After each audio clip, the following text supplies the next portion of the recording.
তো একটা স্বাধীন তদন্তকারী সংস্থা, তাদের মুভমেন্ট করবে, সেখানে মুখ্যমন্ত্রী কেন যাচ্ছেন? এই তো প্রশ্ন আমাদের।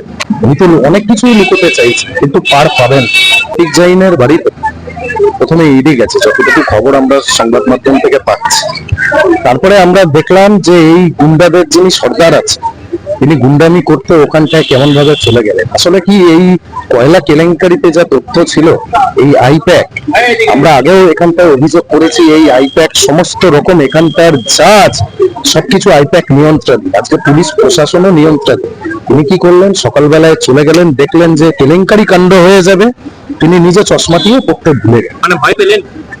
হ্যাঁ, তো উনি তো ভয় পাচ্ছেন। আজকে সাধারণ পশ্চিমবাংলার আপামর জনগণ যেভাবে ওনার বিরুদ্ধে নামছে, ওনার তো ভয় আছে বলে আজকে তত্তর কাঁপতে কাঁপতে আমরা দেখছি টিভির সামনে উনি দুবার হোঁচট খেতে খেতে উনি আটকে গেলেন এবং তারপরে বেরিয়ে এসে ওইসব গালগপ্প মেরে যাচ্ছে। মানে ভয়টা কিসের?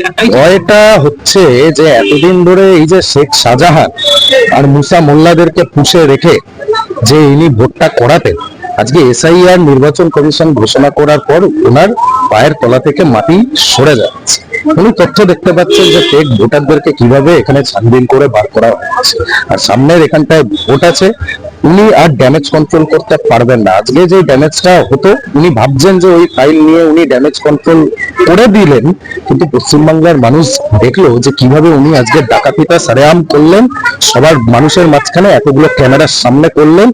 পশ্চিমবাংলার যে নতুন প্রজন্মের ভোটার, তার কারণ পুরনো যারা আছে তারা তাদের ভুলটা আর দ্বিতীয়বার রিপিট করবে না, এটা আমরা একদম ফ্র্যাঙ্কলি। কিন্তু নতুন যারা ভোটার আছে, এদেরকে বুঝতে হবে যে আজকে এই পশ্চিমবাংলার 15 বছর ধরে এই যে অপশাসন চলছে, স্বৈরতান্ত্রিক সরকার চলছে, তাদের ফার্স্ট ভোটারদেরকে কিন্তু এবার ভোটটা সঠিক জায়গায় দিতে হবে, ভারতীয় জনতা পার্টিকে দিতে। ভারতীয় জনতা পার্টির পলিসি হচ্ছে নো কম্প্রোমাইজ উইথ করাপশন। তো সেই অর্থে আমাদের স্বরাষ্ট্র দপ্তরের আওতাধীন ইডি এখানে তাদের স্বভাবসিদ্ধ কাজ করছে। উনি এসআইআর করতে দেবেন না, ইডি করতে দেবেন না। আগেও আমরা রাজীব কুমারের সময় দেখেছি, কেউ পার পাবে। ভোট এলেই বেশি ইডি তৎপরতা বেড়ে যায়। আর তার আগেও হয়েছে ইডি তৎপরতা। ইডি তার তথ্য প্রমাণের ভিত্তিতে কোর্টের নির্দেশ অনুক্রমে এখানটায় কাজ করবে। সেটা পশ্চিমবাংলা কেন, সারা দেশেই আজকে 5 বছর অন্তর অন্তর ভোট হয়। 28টা রাজ্য আছে, বাকি ইউনিয়ন টেরিটরি আছে, সব জায়গায় কোনো না কোনো সময় ভোট হচ্ছে। তো ইডি কি তার জন্য ভোট দেখে এখানটায় কাজ করবে নাকি?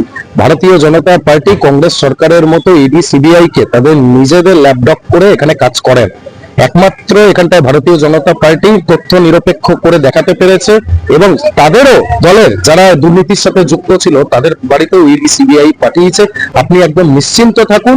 আর পশ্চিমবাংলার মানুষ শুধু এই সরকারটাকে ভোট আউট করে দিক, তারপরে এদেরকে কিভাবে জেলের ভাত খাওয়াতে হয় ভারতীয় জনতা পার্টির নেতৃত্বের সরকার প্রতিটা ডিপার্টমেন্টের যারা যারা এখানটায় দুর্নীতির সাথে যুক্ত, সে 100 কোটি টাকার হোক, 1000 কোটি হোক, কি 1 টাকার দুর্নীতি করলেও তাদেরকে খুঁজে বার করবে এবং জেলের ভাত।